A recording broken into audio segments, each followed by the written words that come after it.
बाळासाहेब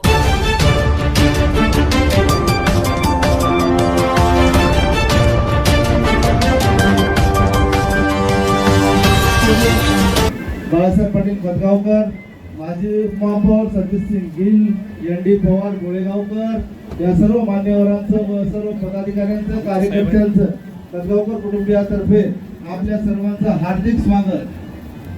नमस्ते. मुगाव येथून बाबाराव भालेराव, शेषराव तलवारे, संतोष जुतुवार, शंकर भाईकर, रावसाहेब जुतुलवार ऐकता येईल बरोबर. पुन्हा या ठिकाणी देखील ऊन येऊ शकतं पाठीमागच्या बाजूला, म्हणून आपण स्टेजवर येऊन बसून घ्या. व्यासपीठाच्या समोरील पेंडॉलमध्ये बसून घ्या. आणि सर्व स्वयंसेवकांना विनंती आहे की त्या झाडाखाली असलेल्या खुर्च्या आपण स्टेजकडे घेऊन या, म्हणजे लोकांना बसण्याची सोय होईल. आपल्या नांदेड जिल्ह्याचे भूषण ज्येष्ठ नेते, ज्यांनी 2 वेळा मुख्यमंत्री पद भूषवलं आणि केंद्रामध्ये विविध मोठी खाती सांभाळली, अशा आपल्या सर्वांचे आदरणीय डॉक्टर शंकररावजी चव्हाण, नुकतंच ज्यांचं निधन झालं खासदार वसंतरावजी चव्हाण, आणि आपल्या कुटुंबाचे कुटुंबप्रमुख कैलासवासी माननीय मधुकरराव पाटील खटगावकर यांना पुष्पांजली अर्पण केल्यानंतर या ठिकाणी आपल्याला श्रद्धांजलीचा कार्यक्रम घ्यायचा आहे. नेते मंडळी पुष्पांजली अर्पण करून जागेवर आल्यानंतर आपल्या सगळ्यांना त्यांना 1 मिनिटासाठी श्रद्धांजली अर्पण करायची.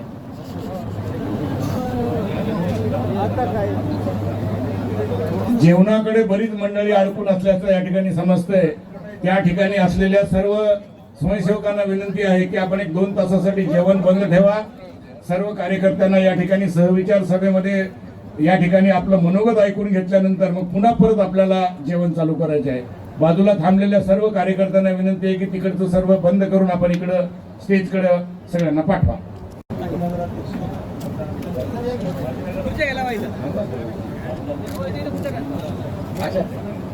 या ठिकाणी बेलोलीचे माजी उपाध्यक्ष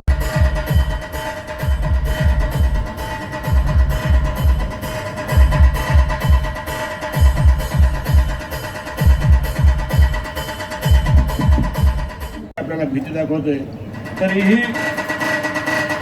अशा अडचणीतून तुमच्या ताकदीवर दादांनी 40 वर्षांमध्ये समाजकारण आणि राजकारण केलेलं आहे, त्याला तुमची अशीच साथ द्या. विचार विनिमय सभेसाठी उपस्थित असलेले आमचे ज्येष्ठ सहकारी, माजी जिल्हा परिषदचे अध्यक्ष, माजी जिल्हा काँग्रेसचे अध्यक्ष आदरणीय श्रीराम पाटील राजूरकर, आमचे सहकारी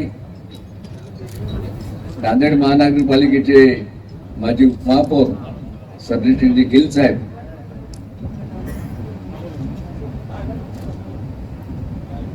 नरसिंह सहकारी सूतगिरणीचे उपाध्यक्ष बाळासाहेब पाटील,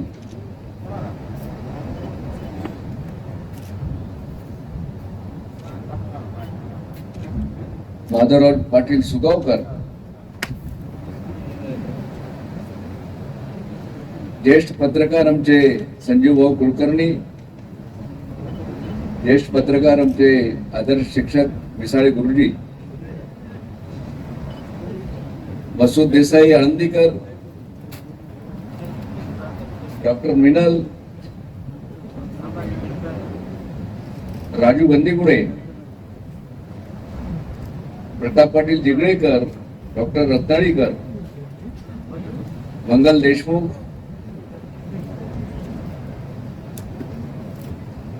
बीपी नरोड, शिव पाटील एसकीकर, डॉक्टर रत्नाळीकर, मंगल देशमुख, दीपक पावडे, बाबारावजी भाले, गणपतराव पाटील तुपेकर, बिलोलीचे माजी नगराध्यक्ष भीमराव जेठे, एनडी पवार, प्राध्यापक मिरकुटे, माजी सभापती जयराम पाटील,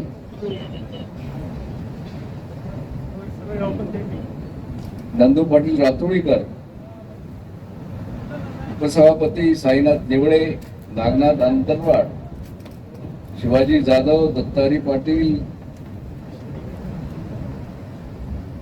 भावना दाशेटवार, सर्वांची नावं घेत नाही कारण खूप वेळ झालाय आणि आपण खूप वेळापासून इथं बसलेले आहात.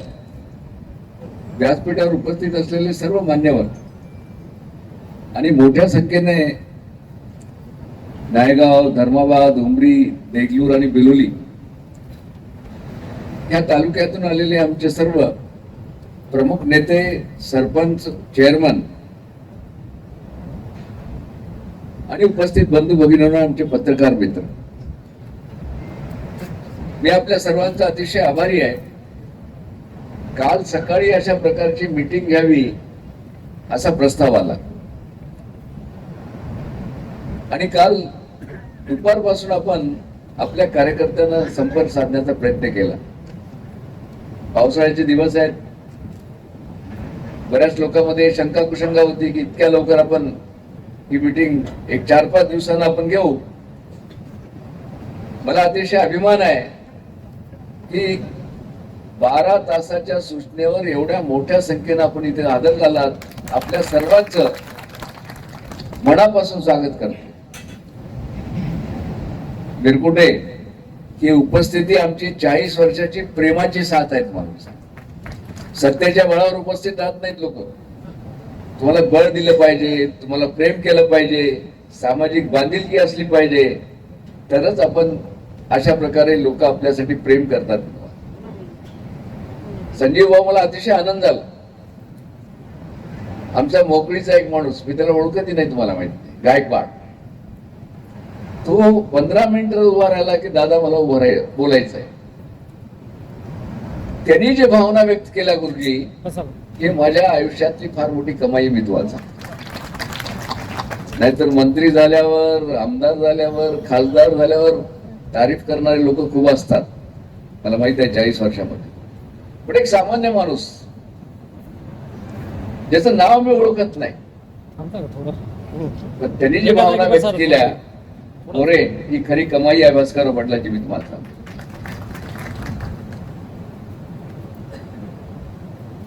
सुरुवातीलाच, कारण भाषणाच्या ओघामध्ये तुम्ही पाहिलात की मी थोडं जास्त बोलतो आणि मुद्दे विसरून जातो गुरुजी. म्हणून बैठक ज्या विचारासाठी झाली की सांगितलं आमच्या प्रस्तावनामध्ये, दुर्दैवानं आमचे माजी खासदार वसंतरावजी चव्हाण यांचं निधन झालं. आपण सर्वांनी त्यांना 5 वर्षासाठी निवडून दिलं होतं, पण नियतीला मान्य नव्हतं. लहानशा आजारामध्ये ते गेले. आणि जसं की पूर्वी आमच्या प्रस्तावनेमध्ये सांगितलं, गुरुजी तुम्ही त्या श्रावण मासाच्या सोमवारला होता संगमला. कार्यकर्त्यांचा असा आग्रह होता की नायगाव तालुक्यामधून पिनलला जे आहे ते अपक्ष उमेदवारी आपण उभा करू. कारण वसंतराव असतेवेळेस असा विचार होता वसंतरावचा की बा एखाद्या वेळेस आम्ही तर आमदारकीसाठी आपल्याला रवींद्रला उभं करायचं. पण म्हणजे वसंतरावला मानणारे कार्यकर्ते माझ्याकडे आले आणि दादा म्हणाले आता शक्य नाही, कारण एकाच घरामध्ये खासदारकी आणि आमदारकी हे लोक द्यायला तयार होणार नाहीत आणि तुम्ही अपक्ष लढा. पण त्या ठिकाणी सगळ्या कार्यकर्त्यांच्या आग्रहानंतर आपण जाहीर केलं की आम्ही जे आहे ते अपक्ष निवडणूक लढू. पण दुर्दैवानं मध्ये वसंतरावचं दुःखद निधन झालं की आता मिनलला लोकसभेला उभं करा. मी त्यांना हात जोडून सांगितलं की असं होणार नाही. आम्ही राजकारणामध्ये कधी जवळ आलो, कधी दूर गेलो. वसंतराव आम्ही ते आमचे नातेवाईक असलं तरी तुम्हाला माहित नाही. गीता मला अजूनही मुकद्दत आहे गुरुजी. म्हणून मी जेव्हा केव्हा असा प्रसंग आला त्यावेळेस नातं पाहत नाही, गोतं पाहत नाही, तुम्हाला माहित नाही, गीता आठवण करतो आणि मी लढाई देतो. मी त्यांना एकच सांगितलं की वसंतराव गेल्यानंतर वसंतरावच्या मुलाच्या विरोधात आमच्या घरातलं कोणी उभा राहणार नाही. फक्त राजकारण नाही ना, अखेर गुरुजी राजकारण करत असताना तुम्हाला काही इथिक्स पाळलं पाहिजे. आणि आम्ही स्पष्ट नकार दिला की आम्ही ते करणार नाही. काँग्रेसकडून प्रस्ताव आला. आता तुम्हाला 2 दिवसापूर्वी काँग्रेसच्या जिल्हा कार्यकारिणीने ठराव घेतला की रवींद्र चव्हाण यांना लोकसभेला उभं करायचं आणि वरिष्ठांकडून आम्हाला निरोप आला की तुम्ही मिनलला जे आहे ते विधानसभेला उभं करा. मी म्हणलं की वा उभं केल्यावर निवडून आणायचं काही माझ्या मतावर नाही, हे तुम्ही आज सगळे निवडून देणारे, ताकद लावणारे, त्यांचा विचार घेणं आवश्यक आहे. म्हणून आज ही आपली विचार विनिमयाची सभा ठेवली आणि आपण सर्वांनी एकमतानं डॉक्टर मिनलला विधानसभेसाठी नायगावमध्ये उभं करावं काँग्रेसमधून हा ठराव पारित केला. त्याबद्दल मी आपल्या सर्वांचा मनापासून आभारी आहे. मी तुम्हाला सांगतो या ठिकाणी 2 ठराव पास झाले. एक मिनलला जे आहे ते आमदारकीसाठी नायगावमधून उभं करावं आणि दुसरा ठराव, आता मी काँग्रेसमध्ये गेल्यामुळं बिलोली देगलूरची परिस्थिती बदलणार तुम्हाला माहित नाही. कारण तुम्हाला माहित आहे की देगलूर बिलोली मतदारसंघामध्ये लोक असं म्हणतात की दादा ज्यांच्या बाजूने उभा टाकेल तो निवडून येतो. आणि ह्या लोकांचं प्रेम आहे, मी तुम्हाला सांगतो. म्हणून तोही ठराव पास झाला की, कारण मला वेळ लागेल, तुम्हाला माहित नाही की आजच मी त्याबद्दल काही निर्णय घेणं योग्य होणार नाही. मी काँग्रेसमध्ये चाललोय, मला देगलूर बिलोलीच्या लोकांचं थोडं मत घ्यावं लागेल आणि ते घेतल्यानंतर त्या संबंधी निर्णय घेण्याचे अधिकार आमच्या कार्यकर्त्यांनी मला दिलं.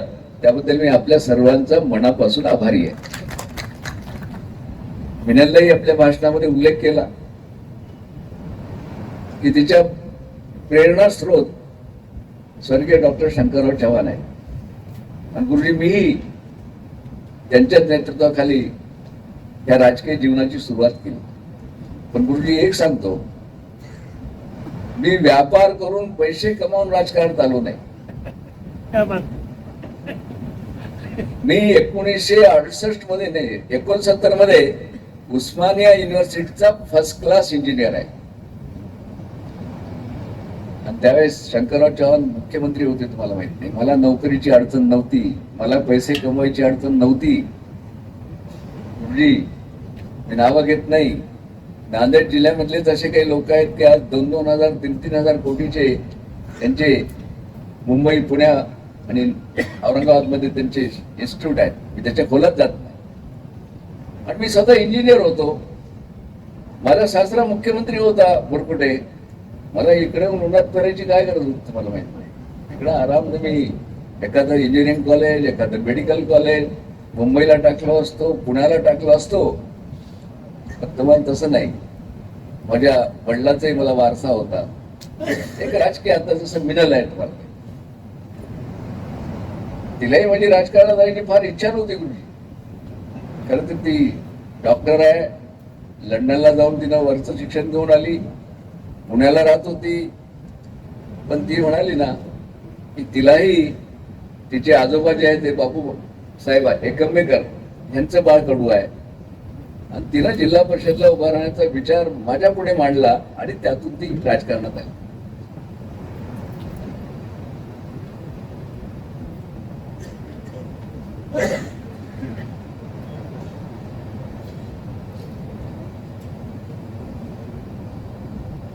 माझं आपल्याला गुरुजी माहित आहे,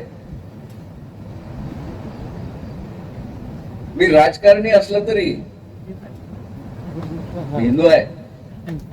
हिंदू असल्याबद्दल मला अभिमान आहे. मी तुम्हाला सांगतो, असायलाही पाहिजे. जो कोणी ज्या धर्माचा असेल, आमच्या गिल साहेब आहेत, जो कोणी ज्या धर्माचा असेल त्या धर्माबद्दल त्याला आस्था असणं हे स्वाभाविक आहे. मी जेव्हा आमदार खासदार होतो तर तुम्हा सगळ्यांचा प्रतिनिधी होतो. माझ्या घरी मी माझा धर्म पाळेन, पण जेव्हा काही सामाजिक प्रश्न निर्माण होतो तर मी सगळ्या धर्माचा आहे. ही भावना ठेवून 40 वर्ष मी काम केलं. आजही मला अभिमान आहे. मी तुम्हाला सांगतो, मी हिंदू देवळांच्या 5 याचा विश्वस्त आहे. आमचं संगम असेल, मिरकोटी तुम्हाला काळेश्वर माहित आहे, गायत्री मंदिर आहे. पण त्याचबरोबर मला अतिशय अभिमानाने सांगितलं पाहिजे की नांदेडची जी ईदगाह आहे निजामाच्या नंतर त्याचं दुरुस्ती करण्याचं काम भास्करराव पाटलाने केलेलं आहे. काही लोक म्हणतात की बा दादाच्या आईच्या नावाच्या कमान्या सगळ्या मंदिरांच्या पुढे आहेत. त्या ईदग्याची कमान भास्करराव पाटलानं स्वतःच्या पैशातून बांधलेली आहे. आज मोठ्या संख्येने या ठिकाणी आमचे मुस्लिम बांधव आले. आमचे गौस ते तर म्हणाले, दादा तुम्ही बीजेपी असताना आम्ही 20% मतदान करत होतो. हे प्रेम आहे, मी तुम्हाला सांगतो, विश्वास आहे. त्यांना असं वाटतं की दादा कुठेही असलं तर सर्व धर्माच्या लोकांना बरोबर घेऊन जाणारे आहेत. हा विश्वास गुरुजी फार महत्वाचा आहे. आज तुम्हाला बौद्ध धर्मियांच्या वतीनं बाबरी विहार दाभडचं आजही डॉक्टर गायकवाड आहेत. मला अभिमान आहे गुरुजी, डॉक्टर गायकवाडांच्या त्या बौद्ध विहारामध्ये सर्वात पहिलं बौद्धांच्या भिक्षुकाला थांबाचं सभागृह भास्करराव पाटलांनी दिलेलं आहे. माझ्या खासदार निधून झालेलं आहे. आणि आमचे सुशील कुमार शिंदे हे राज्याचे मुख्यमंत्री होते, मी खासदार होतो. डॉक्टर गायकवाड साहेब माझ्याकडे आले आणि म्हणले, भास्करराव तुम्ही तर आम्हाला नेहमी मदत करता, पण मुख्यमंत्र्याला आमच्या कार्यक्रमाला घेऊन या आणि हे तीर्थक्षेत्र योजनेमध्ये जाहीर करा. गुरुजी मला अभिमान आहे, आताही डॉक्टर आहेत, त्यांना जाऊन विचारा. खासदार म्हणून सुशील कुमार शिंदेना मी विनंती केली आणि त्या ठिकाणी आले आणि त्याला आपण तुम्हाला माहित आहे की तीर्थक्षेत्र योजनेमध्ये घेतला. जवळपास तिथं 10-15 कोटी रुपयाचं काम त्या ठिकाणी झालेलं आहे. आमचे मुस्लिम बांधव आहेत. इथं आता आमचे बिलोलीच्या तरुण कार्यकर्त्यांना माझं स्वागत केलं. बिलोली की ईदगाह का रास्ता मैंने बनाया ना, ये उठ के बोला है सब, नीचे बैठ के क्या बोला, बनाया. जो मस्जिद है, बड़ी मस्जिद, उसकी भी मरम्मत मैंने कराई. उसमें तुम्हाला माहिती सांगायचं तात्पर्य एकच आहे गुरुजी, की मी लोकप्रतिनिधीमधून काम करत असताना सर्व धर्मियांना बरोबर घेऊन जाण्याचा प्रयत्न केला. ती बांधिलकी ठेवली. मी तुम्हाला सांगतो, बँकेमध्ये मी 300 बोरं लावले जिल्हा बँकेमध्ये. आता आमच्या एका कार्यकर्त्याने भाषणामध्ये सांगितलं, खरं आहे, माझ्या राजकीय आयुष्यामधले मी 1100 मुलं जे लावले, ही माझी एक सामाजिक बांधिलकी आहे. मी तुम्हाला सांगतो, मनामध्ये एक विचार होता, एका गरीब कुटुंबातल्या मुलाला जेव्हा मी लावतो त्याचं कुटुंब सुखी होतं. हा विचार येऊन जिथे तर मला काम करायची संधी मिळाली, मी त्या ठिकाणी मुलं लावण्याचा प्रयत्न केला मित्र. आणि त्या ठिकाणी सर्व जाती धर्मांच्या मुलांना मी लावलं. आमचे मातंग समाजाचे आमचे भीमराव जेठे आहेत, तुम्हाला माहिती. भीमराव जेठे अण्णाभाऊ साठेचा अतिशय सुंदर महाराष्ट्रामध्ये सगळ्यात चांगला पुतळा कुठं असेल तर नांदेडला आहे. आणि तो पुतळा भास्करराव पाटील खासदार असताना आमचे ओमप्रकाश कोकर्णा महापौर आणि सुशील कुमार शिंदे मुख्यमंत्री असताना आपण तो बसवला, त्यांच्या हस्ते उद्घाटन केलं. आमच्या आजी तर धोंडीबा कांबळे नाहीत, आमच्या देगलूरची बरीच मंडळी आहेत. मला देगलूर मध्ये सुंदर असं बौद्ध विहार, नागमणी बौद्ध विहार असं काहीतरी नाव आहे, तुम्हाला माहित नाही. मी आमदार खासदार होतो, जवळपास त्या ठिकाणी 15-20 लाख रुपये दिलं. आताही तुम्ही जाऊन बघू शकता, सुंदर असं बौद्ध विहार त्या ठिकाणी उभं राहील. सांगण्याचं तात्पर्य एकच आहे, तुम्हाला माहित नाही की जो कोणी नेता असेल, एकदा निवडून आलेला तो कुण्याही जातीचा असला न पाहिजे.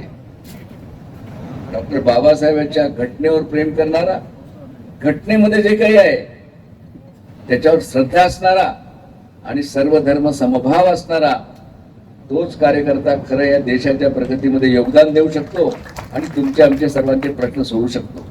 आणि हा विचार ठेवून मी काम केलं. आणि दुसरा सर्वात महत्वाचा प्रश्न असा आहे, आताच काही लोकांनी या ठिकाणी चर्चा केली, आता नवीन प्रथा निघाली, तुम्हाला माहित नाही, काशीला घेऊन जा, अजून कुठं कुठं माहूरला घेऊन जा. गुरुजी, मी आमदार खासदार म्हणून काम करत असताना सगळ्यात महत्व कशाला दिलं तर शेतकऱ्याच्या जमिनीला पाणी मिळालं पाहिजे. राजेंद्र कांबळे, आज जे तुमचं तळणी धरण आहे, तुम्हाला तुझं वय फार कमी आहे का कांबळे? किती आहे तुमचं वय राजेंद्र? हा, लहान आहे. बच्चा आहे अजून, मी 80 वर्षाचा आहे. दळणी धरणाला विरोध झाला होता, फार मोठा विरोध होता. तुम्हाला कुणी केला त्याच्या विस्तारात मी जात नाही. आणि दळणी धरण झालं पाहिजे म्हणून मी प्रयत्न केले. आणि ज्या लोकांनी विरोध केला होता ते गावचे सगळे याच पाणी पिऊ लागले. तुम्हाला माहिती, दुसरीकडे पाणीच नाही. आता इथं आमचे आहेत दिगंबरराव आहेत, आमच्या खडगावचे खूप लोक आहेत, तुम्हाला माहित नाही. नायगाव मतदारसंघामध्ये त्यात तुम्ही सांगा, मी कशाला जाऊ. बारूळ धरण आहे. बारूळ धरण डॉक्टर शंकरराव चव्हाणांनी 1965 मध्ये बांधलं. आणि त्या धरणाखाली नायगाव मधली 45,000 एकर जमीन आणि बिलोली तालुक्यामधली जवळपास 20,000 एकर जमीन ओलिताखाली येते. 20 वर्ष मी प्रयत्न केले आणि मी इंजिनियर होतो. लोक हसायचे, दादा म्हणतात की जी उंची कसं वाढते, उंची वाढत नाही धरणाची. तेव्हा कोण्या पत्रकाराला जर हे करायचं असेल, माझ्याकडे एवढी फाईल आहे, मी तुम्हाला सांगतो. मी सतत प्रयत्न केले आणि टेक्निकली त्यांना कसं फिजिबल आहे हे समजावून सांगितलं आणि 1 मीटरनं त्याची उंची वाढवली. फार मोठं काम आहे. तुम्हाला माहिती, आज तुम्हाला पाणी एवढं जीवनासाठी महत्व आहे, उंच वाढवली. गेल्या 10 वर्षापासून मी प्रयत्न करतो की कॅनलची दुरुस्ती झाली पाहिजे. तळ्यामध्ये पाणी आहे, आता यावर्षी भरलं, तुम्हाला माहित आहे. आता गाळ साचल्यामुळे साठवण क्षमता कमी झाली. सिमेंट लाइनिंग झालं पाहिजे. पण दुर्दैवानं माझ्या नंतर मग कुण्याही लोकप्रतिनिधीनं हा विषय घेतला नाही, त्या प्रस्तावाला पाठपुरावा केला नाही, ते झालं नाही. देगलूरचे लोक आहेत तिथं. लेणी धरणाचं सुरुवातीला भूमिपूजन शंकरराव चव्हाण साहेबांच्या हाती करायला लावणारा भास्करराव पाटील आहे. पण आज 30-35 वर्ष झालं अजूनही त्या धरणाचं पाणी अडवलं गेलं नाही. देगलूर तालुक्यामधल्या 45,000 एकर जमिनीला पाणी देणारं धरण आहे. तुम्हाला थोडस काम जर झालं तर 2 वर्षामध्ये आमच्या शेतकऱ्याला पाणी मिळू शकतं. पण याकडे दुर्लक्ष आहे, हे दुर्दैव आहे. मी तुम्हाला सांगतो, आता आमचे कोलम याचे धर्मावत उमरीचे लोक इथं मोठ्या प्रमाणात आहेत. स्वर्गीय शंकरराव चव्हाण साहेबांनी इसापूर धरण बांधलं, धर्माबादपर्यंत पाणी आणण्याचं नियोजन केलं. पण गुरुजी, अजूनही धर्माबाद आणि उमरीतल्या काही क्षेत्राला त्याचं पाणी मिळत नाही आणि कोणीही नेता त्या संबंधी बोलत नाही. फार विस्तारात चालू नाही तर काय, माझं भाषण अजून 1 तास करू शकतो, कारण एवढे प्रश्न माझ्या मनामध्ये आहेत. मला आमचं कोलंबी लिफ्ट आहेत, आमचे रेड्डी आहेत, सगळेच लोक आमचे आहेत तिकडले. तुम्हाला मी सांगतो, आमचे संभाजी पाटील आहेत. मूळ आराखडा मी केला होता, कोलंबीला आणि मांजरमला पाणी मिळालं पाहिजे. आमच्या कृष्णूरला पाणी होतं, आमच्या काळ्याला पाणी होतं, आमच्या पाटोद्याला पाणी होतं. पण आराखड्यामध्ये बदल झाला संभाजी पाटील. ठीक आहे, जाऊ द्या, त्याच्या आपण फार विस्तारात जायत नाही. माझा प्रयत्न राहील, तुमच्या आशीर्वादाने जर मिनल आमदार झाली आणि होणार, जी गावात पहिलं राहून गेलेली आहेत त्यांना पूर्वीसारखं पाणी देता आलं पाहिजे, हे स्वप्न भास्करराव पाटलाचं आहे. नांदेड बिदर रेल्वे लाईन 20 वर्षापूर्वी मी सुरुवात केली. मध्ये खूप भाषण झाले, एवढं बजेट आलं, मंजूर झालं. ठीक आहे, थोडा वेळ लागतो तुम्हाला म्हणते, पण माझं अजूनही स्वप्न आहे की मी जिवंत असेपर्यंत त्याचं काम सुरू झालं पाहिजे आणि त्यासाठी मी प्रयत्न करणार आहे. खूप प्रश्न आहेत, ते सगळ्याच्या विस्तारात मी जात नाही. मी तुम्हाला सांगतो, मला अजून एक गोष्ट सांगितली पाहिजे. गुरुजी, खंडू सूर्यवंशी उभारा बरं.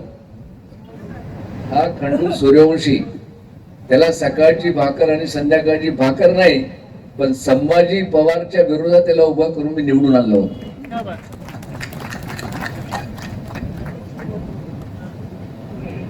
राजेश पवारचे वडील करोडपती, हा सामान्य माणूस लेबर सोसायटीच्या निवडणुकीमध्ये त्याला पण निवडून आणलं. तुम्ही रेड्डी उभारा, रेड्डी आहेत ना आपले मांजरमचे, ह्या रेड्डीच्या समाजाचं 100 मतदार नाही. मी तुम्हाला ह्याच्या पत्नीला उभं केलं, आला ना निवडून. सभापती केलं, नुसतं निवडून आणलं नाही. तुम्हाला माहिती आमचा किनाळ्याचा गायकवाड दिसणार नाही कुठं आहे, हे की समोर ये ना.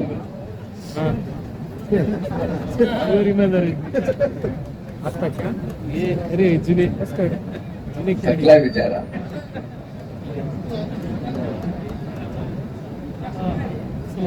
याच्या पत्नीला उभं केलं का गायकवाड? हा? नुसतं उभं केलं नाही, दक्षिणा मीच दिलो, तू दिलं नाहीस. सभापती केलं. आमचा आहे ना कुठं आहे आदमपूरचा व्यवहार केलं की नाही? आमच्या धनगर समाजा ह्याच्याही पत्नीला उभं केलं, तुम्हाला माहित नाही. नुसतं उभं केलं नाही, जिल्हा परिषदचा मी सभापती केलं.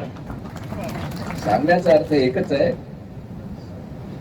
की तुम्ही जी माझ्या हातामध्ये सत्ता दिली, ही सत्ता मी अतिशय प्रामाणिकपणानं सर्व जाती धर्माच्या लोकांना बरोबर घेऊन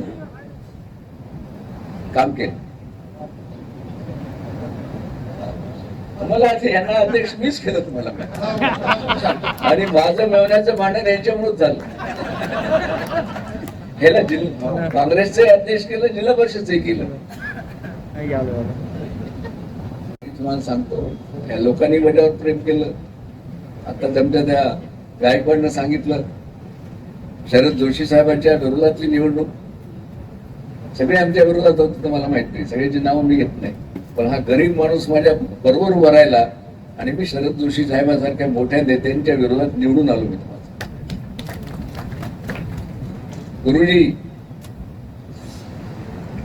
संजय निराधारचं काम भास्करराव पाटलांना आमदार म्हणून जेवढं चांगलं केलंय ते महाराष्ट्रामध्ये कुणीही केलं नाही. मी तुम्हाला सांगतो, की मी म्हणत नाही, स्वर्गीय मुख्यमंत्री विलासराव देशमुखांनी आपल्या भाषणामध्ये अप्पा सांगितलं, आमचे मलको अप्पा आहेत.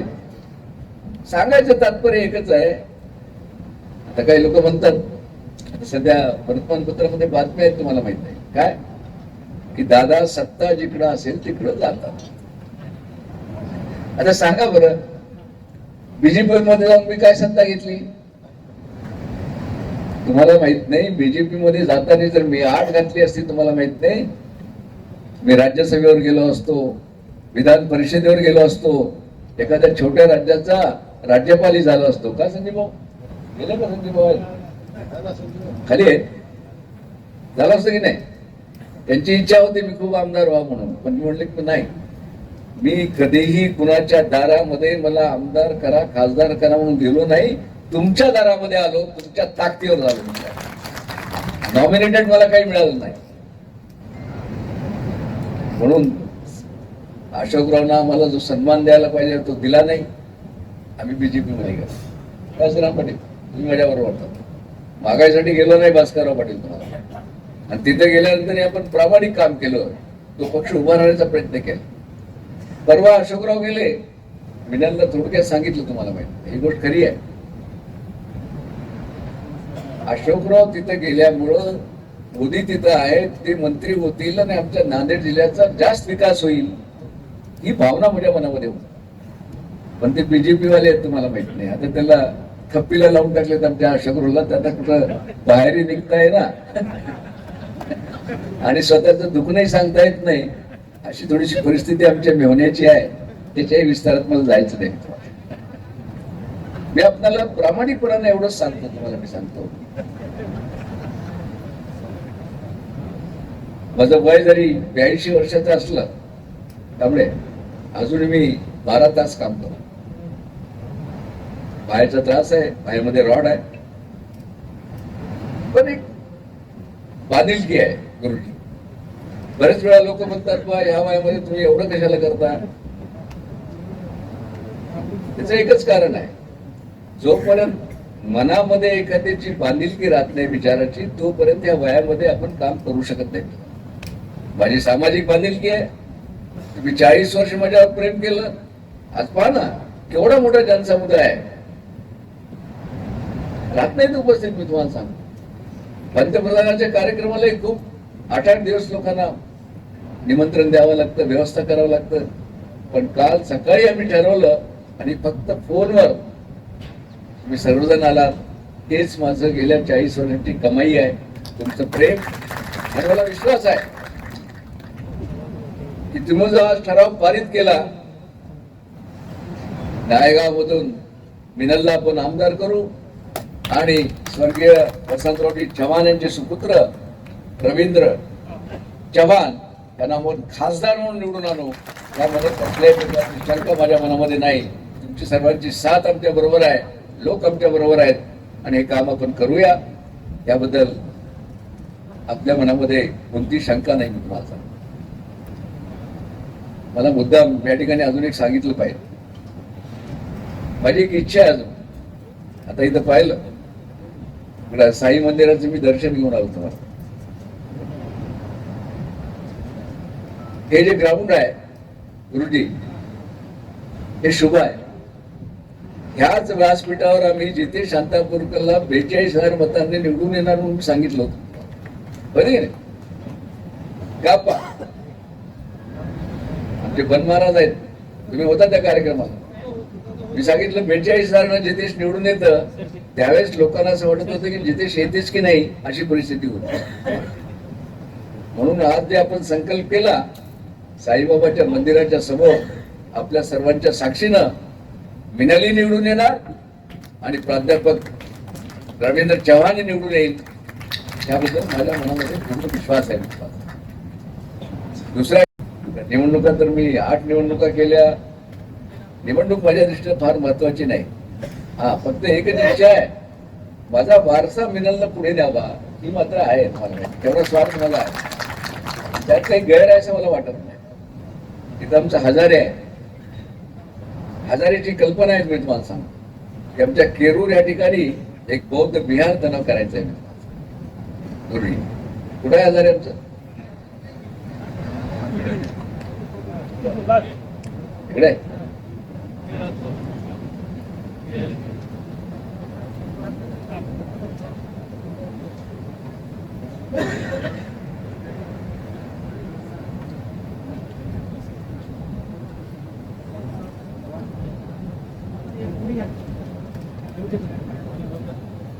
बरोबर रे, बरे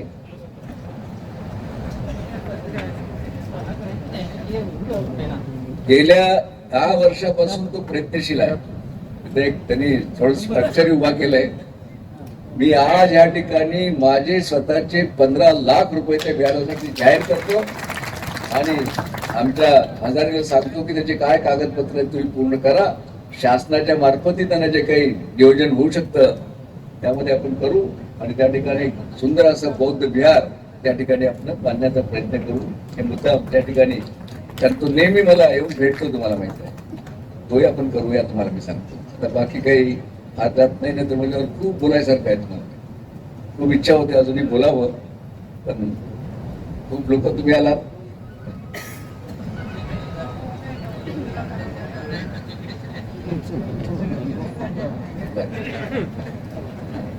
तर गुरुजी याला एसटी मध्ये लावलं होतं कंडक्टर म्हणून.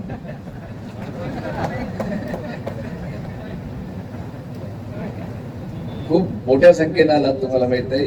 माझी एकच विनंती आहे, ज्या लोकांनी जेवण केलं नाही कृपया जेवणाची व्यवस्था आहे, सर्वजण जेवण करा. सर्वजण मोठ्या संख्येने आलात आणि मोठ्या संख्येने आमचे पत्रकार मित्रही आले. आम्ही किती जरी भाषणं केली तरी तुमचं सहकार्य फार महत्वाचं आहे. तुम्हाला माहित आहे, निवडणुकीमध्ये तुम्ही सामाजिक बांधिलकी ठेवून आम्हाला मदत करा, एवढंच पत्रकाराला आमच्या मी विनंती करतो. थांबतो. जय हिंद, जय महाराष्ट्र.